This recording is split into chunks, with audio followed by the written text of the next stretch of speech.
Sino na sa inyo ang nakaranas ng third degree burn? Grabe, ang sakit-sakit siguro noon. Imagine, it destroys the epidermis and dermis.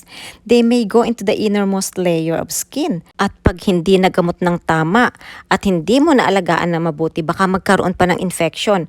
At matagal talagang gumaling yan pag third degree burn. At kahit gumaling, nagiiwan talaga yan ng pilat. Playing with fire doesn't necessarily you get burned, but be careful when you play with fire, good chance you'll get burned. O alam nyo na ba kung saan patungo ang content na ito? Of course, sa katatapos lang na debate last Sunday, may nasunog, third degree burn ang inabot. Like I said, I'm smurfing.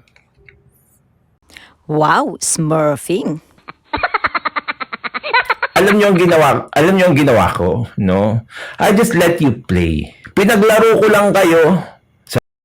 Pinaglaro daw tayo, hindi niya alam marunong tayong maglaro. What attorney didn't know, we are building fire. We add more fuel, and at just the right moment, we light the match. Kaso itong si Libayan, sinuong pa ang fire. Ayun sa kayabangan, hindi naramdaman na unti-unti nang nasusunog. Una okay pa, first degree pa lang. Pigil hininga ang mga saksi sa nangyayari. Tapos umabot na sa second degree burn, asa pa rin hanggang wala na talaga. Na-destroy na ang epidermis at dermis ni Atty. Libayan. Third degree ba naman ang inabot? Paano ba namang hindi kanyan iiyak araw-araw? Third degree burn ang inabot mo. Kaya intindihin nyo na lang si Atty. Libayan kasi third degree burn nga yung nangyari sa kanya. Ay naku, talagang iiyak kayo niyan araw-araw pag kayo ang na third degree burn. Ano? Nakikipagsabayan kayo. Mag-aral muna kayo. Subukan nyo mag-aral muna. Huwag kayong makipagsabayan ng ganyan. Kawawa lang kayo. Kaya pala natalo ka. At kawawa yung mga nanonood sa inyo. So sino ngayon ang kawawa? Ay, sino kaya ang nabuking na hindi nag-aaral? Ikaw ba naman ang lumantad sa mahuhusay na abogado? Ayan tuloy, nasunog. Okay lang kung first degree, abay third degree. Naku, talagang iiyak ka niyan araw-araw tapos lagi pang masasaling yung sugat mo. Naku po, talaga naman. Mahusay ang mga judges natin. Kahit tawang-tawa na yung mga kasama nila na nasa likod ng camera, naging mild pa rin sila kay Libayan.